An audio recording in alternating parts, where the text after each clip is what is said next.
we start our discussion, let's look at how agents, VARs, and MSPs have traditionally supported clients.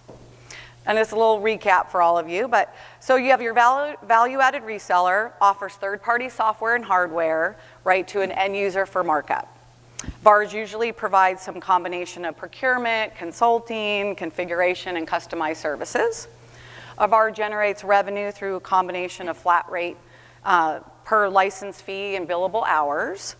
And their engagements tend to revolve around like one-time events, and they get paid normally in revenue chunks. Then you have the MSP. And the MSP operates and maintains technology for customers for a period of time in exchange for a monthly recurring fee.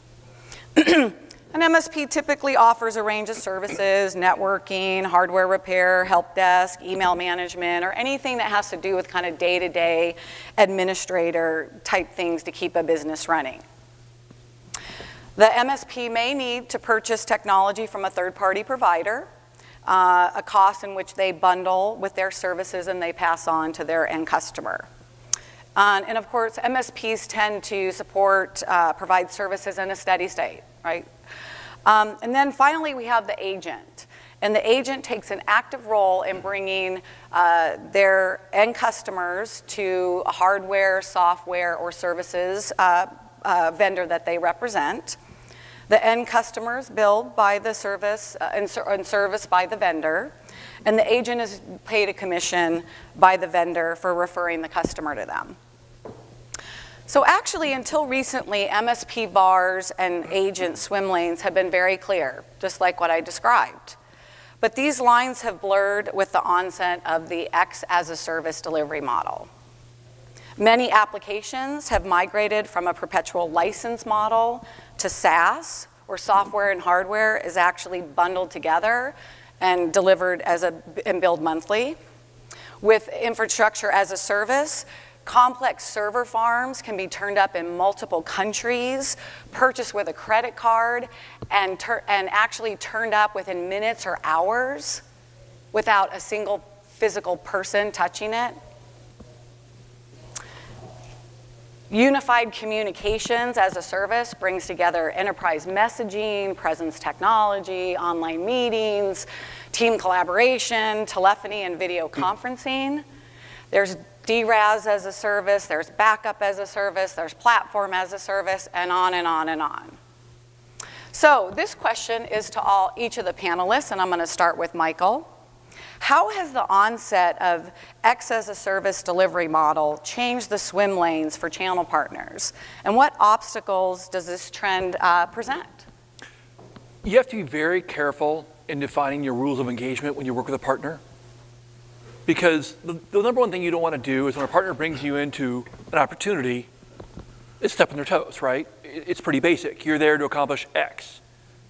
And so when your business becomes convoluted and a little cloudy about, well, they do some of this and we do some of this, you have to clearly have that conversation, and you typically put it in writing, and also to define it with your customer. Hey, I'm here to solve this problem. They're solving this problem, we'll work in the back end to make sure that we work together, but we're here to do this. And that's the best way we've been able to take care of that problem. Because I work with a lot of MSPs, actually a lot of ours, because we've got a specialty in UC. We actually know what we're talking about. Yeah, people know what a phone is, but the actual implementation of it, making sure that things are working correctly, it's a little more complicated than just putting a phone on a desk. Great, thank you. Hey, Darren. Hi. I think you need to think about the destination of where we're headed, right?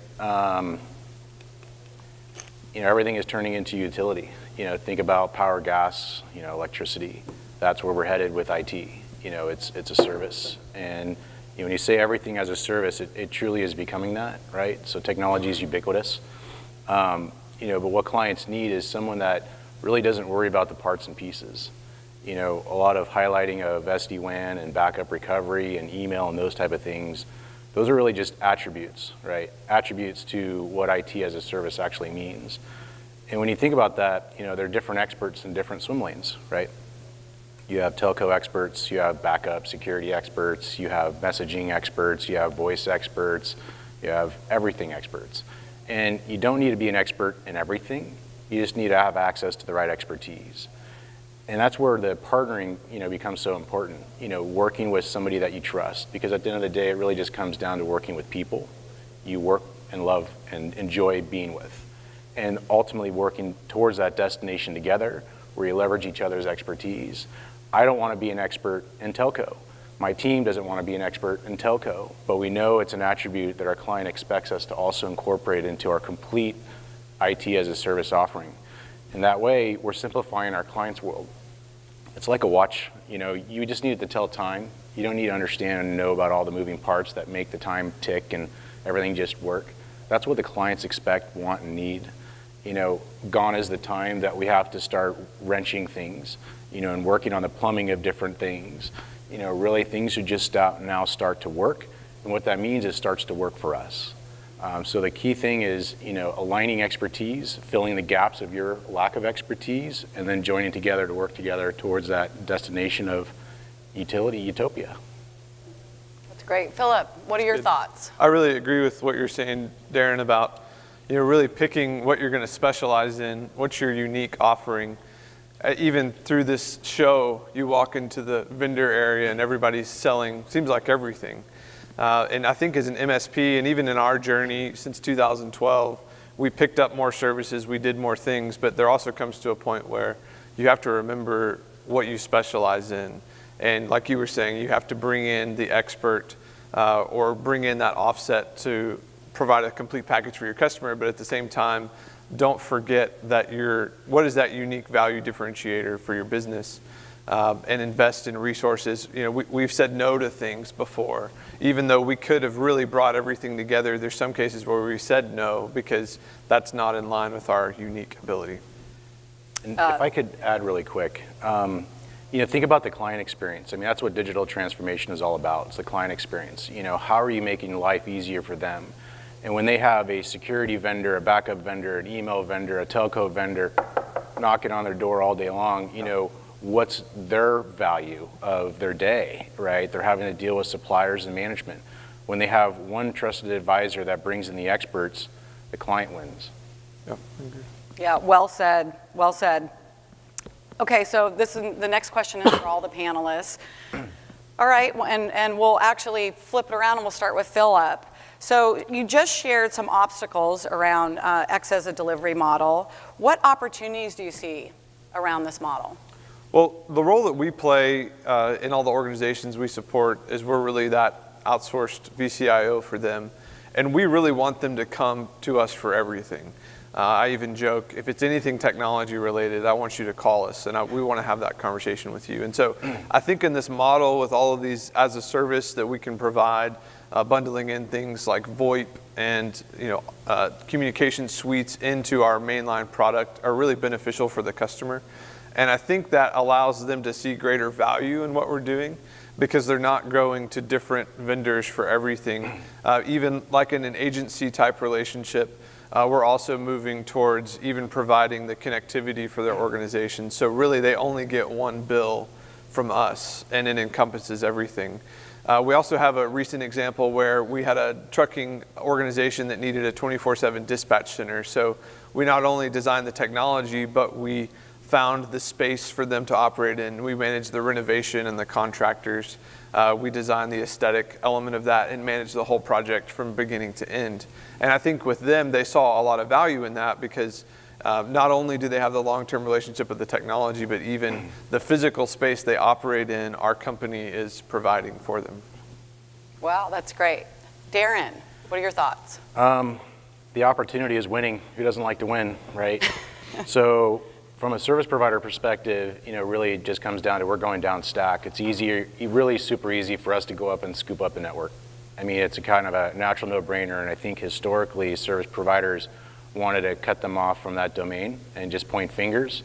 But when you have an effective team managing a client, you're dealing with everything. You're dealing with the network, you almost have no choice. So it's easier for us to go down and scoop up the network, across multiple sites, across the corporate headquarters, and really apply the best strategy to make sure that they're always connected, especially in this cloud-enabled world, right?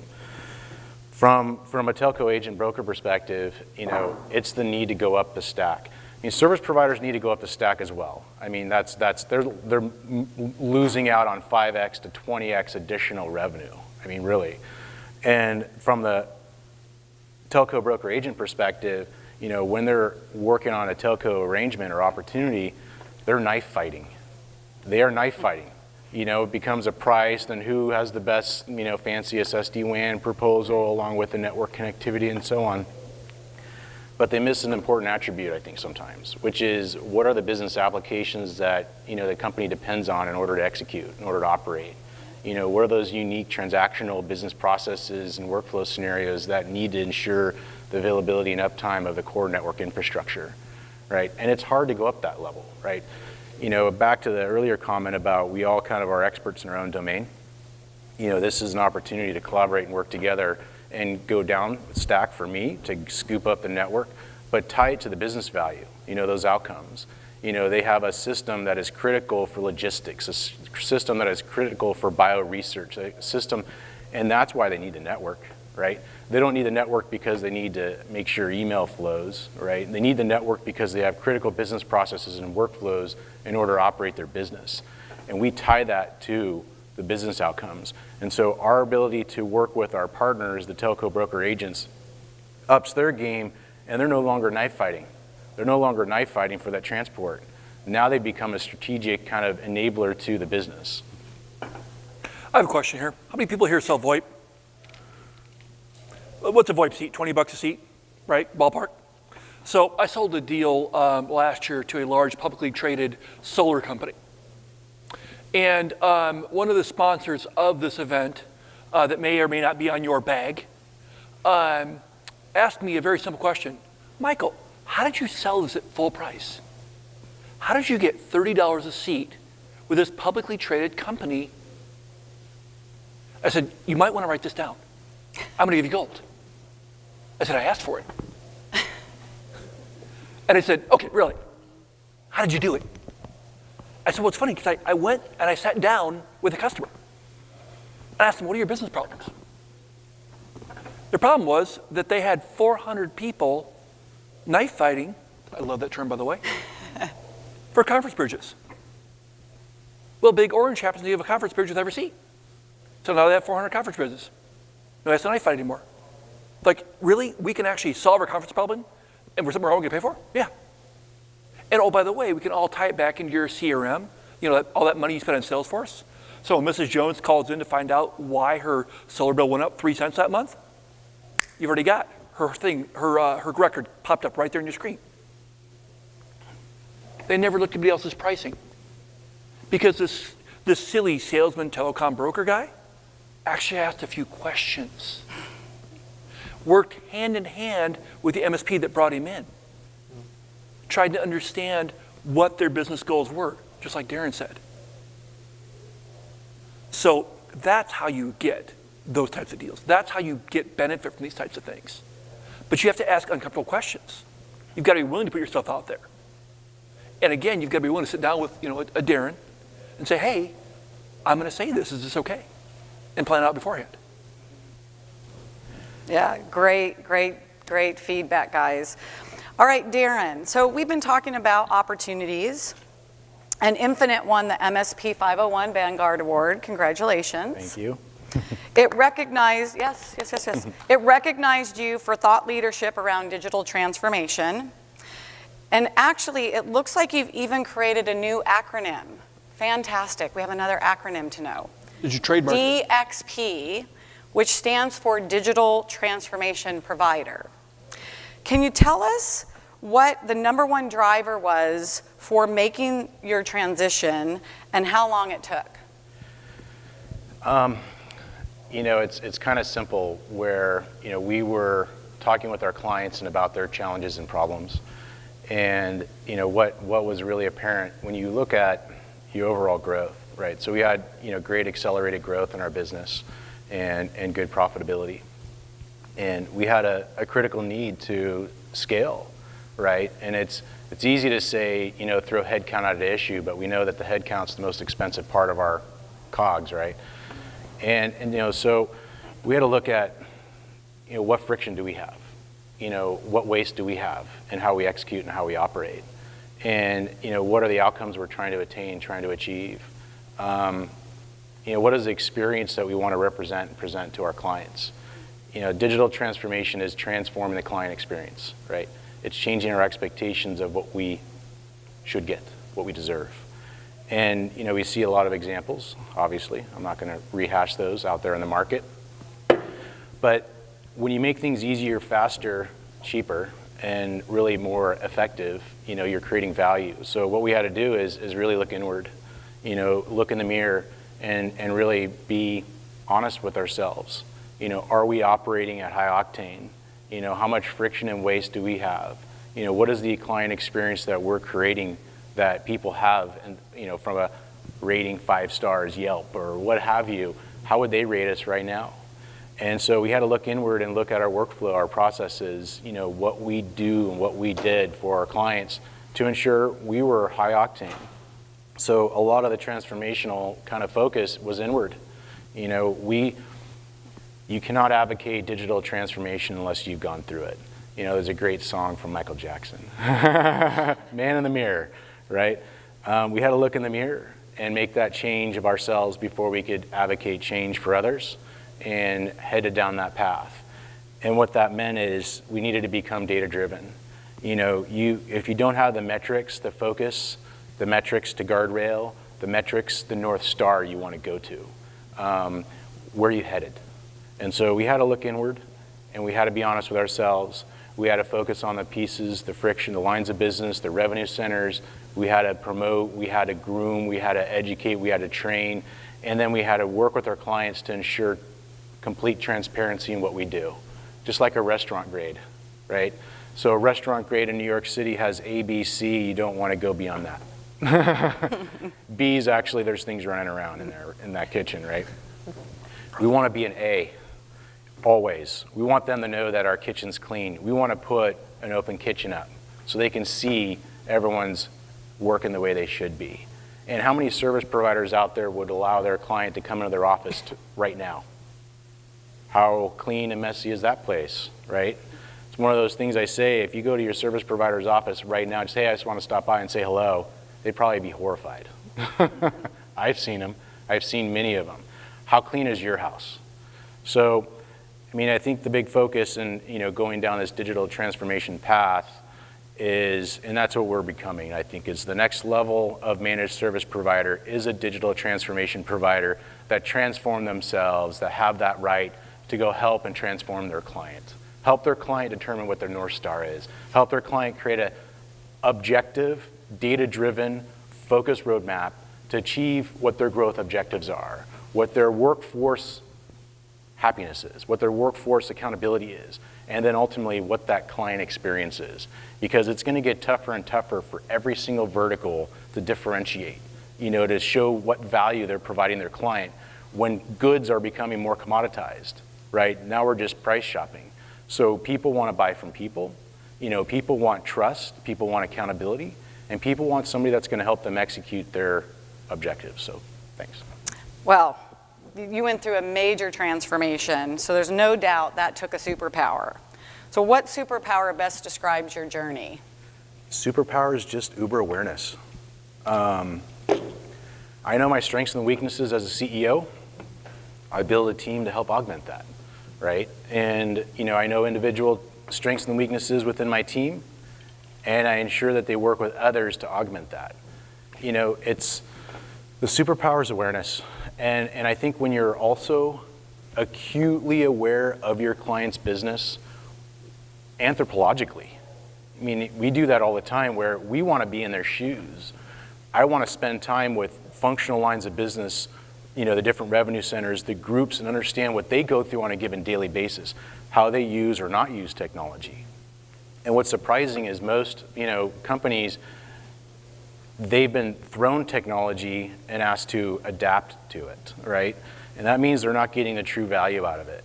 And so how do you ensure, based on what they're doing, everyone's got, think of quote to cash. Beautiful example of almost every company on the planet, right?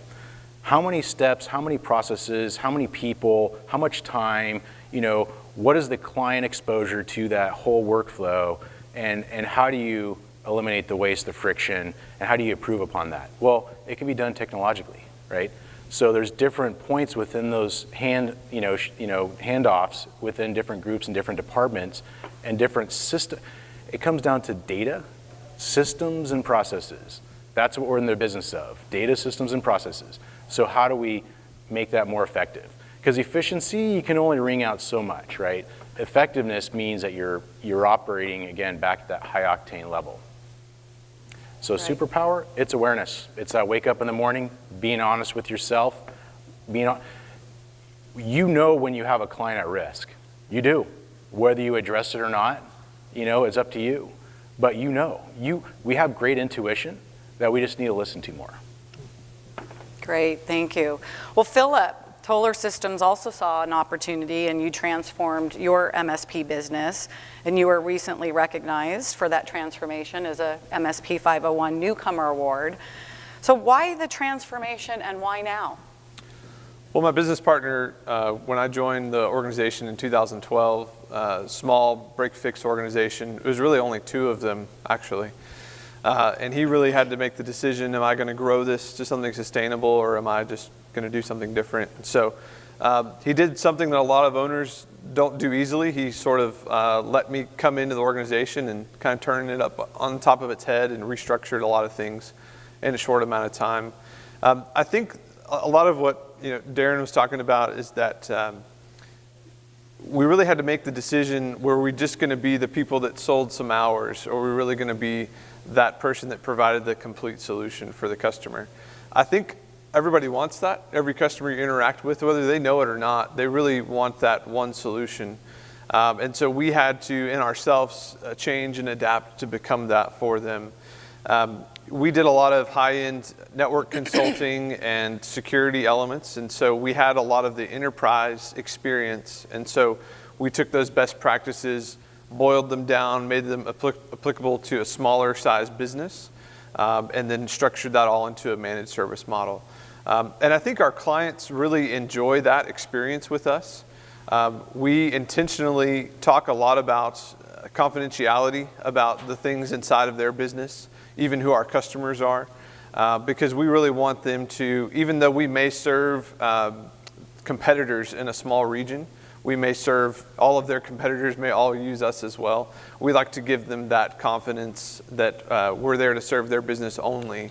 We're there to help them grow.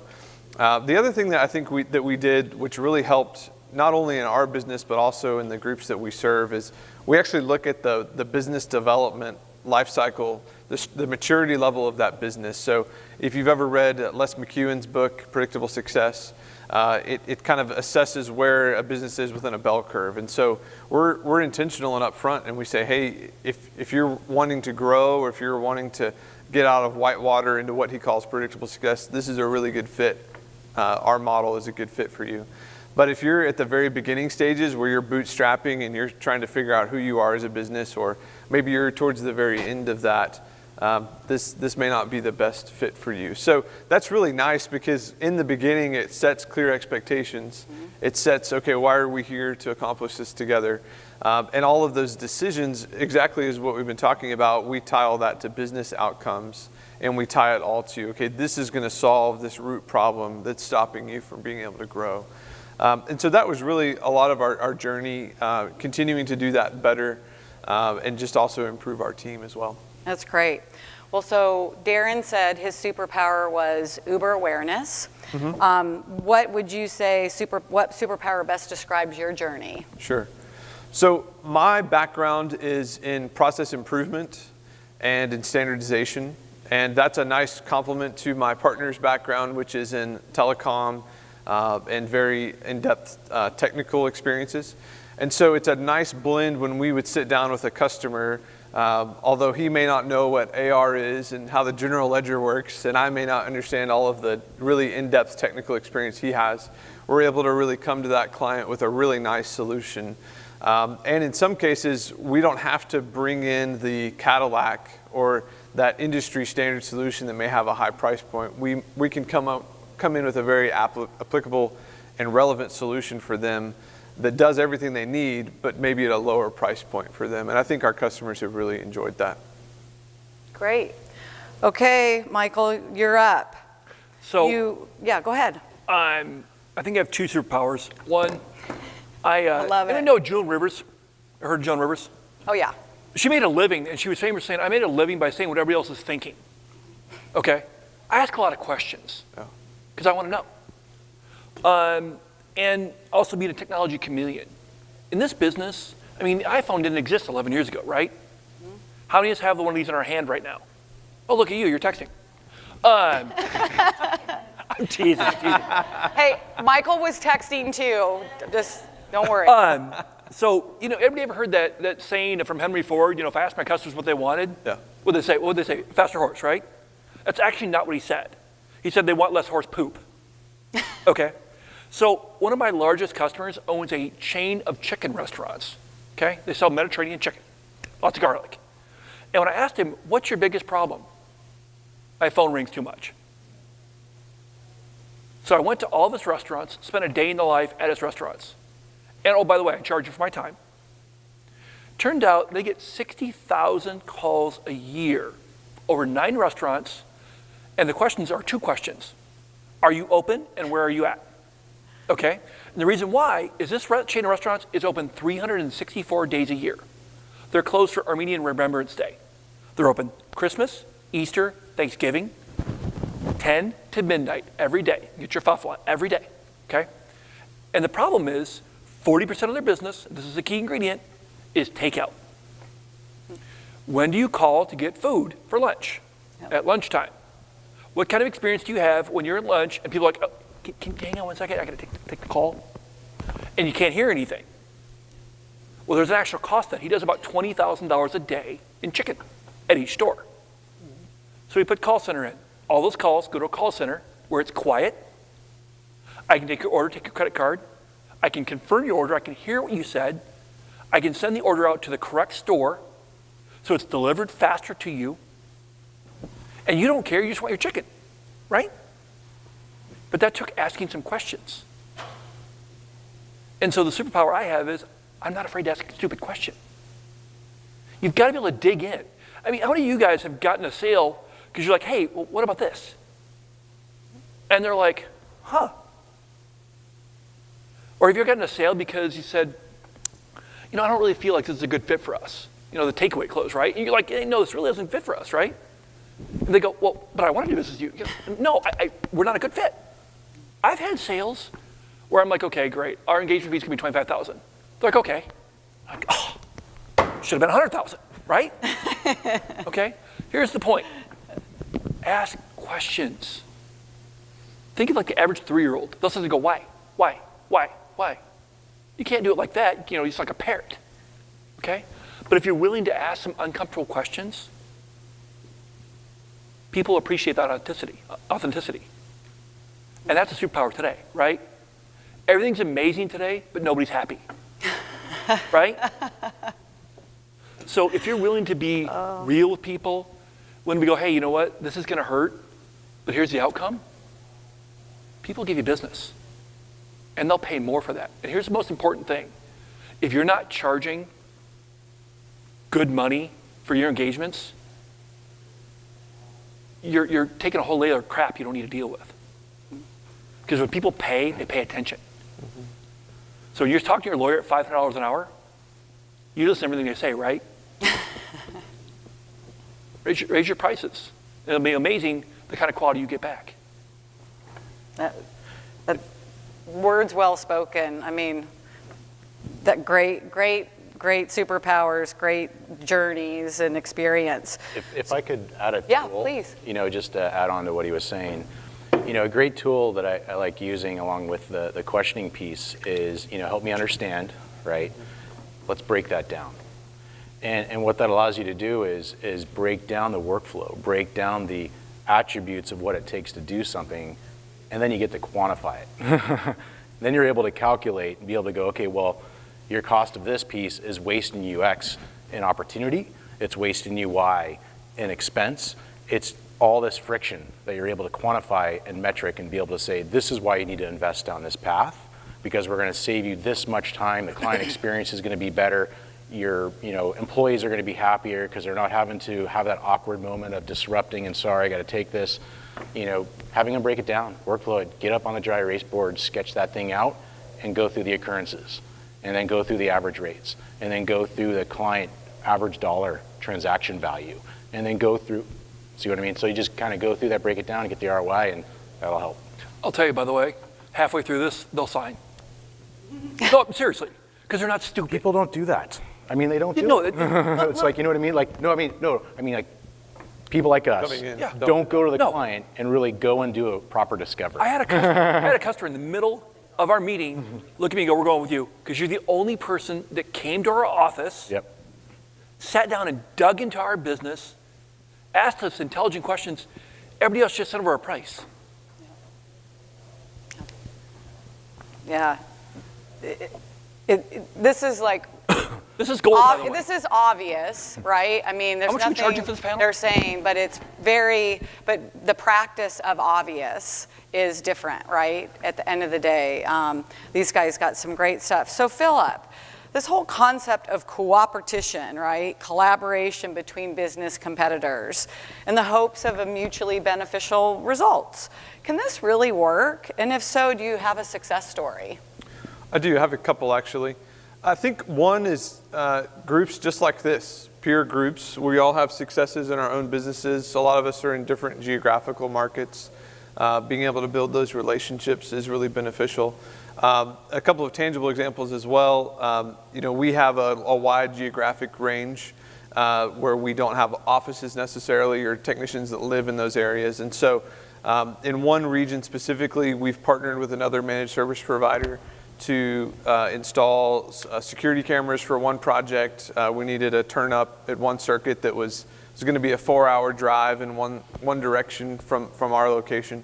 And so even though in some ways he's a competitor, right, because we offer similar services, I'm in his market, I'm the outsider in his market, we're able to create some real synergy there because he's able to create some revenue there.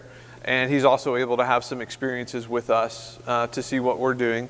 We also have another relationship with a managed service provider based out of Chicago, and one of their clients has a location in our market, and it didn't make sense to put someone on a plane every time they needed to make changes, and so we've come up with an on-site type arrangement where we'll let the noise pass, I guess. Wow, is there an airplane going behind us here? Oh, wait, I live in LA. I thought we had an earthquake. I didn't think Philly had those.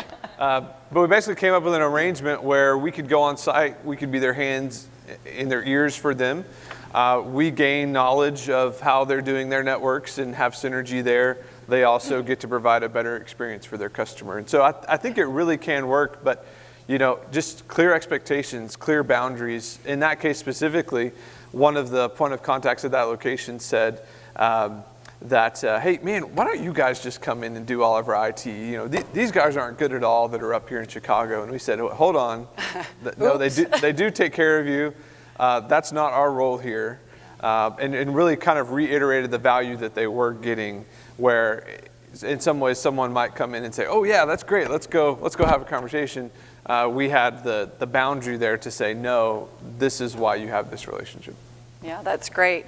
Hey, Michael, with 25% of customers' IT budget being spent on software, do you think agents are missing out by not teaming up with software companies? Absolutely. If you're not teamed up with some sort of software company, not only are you missing out on revenue, you're missing out on the now, not even the future.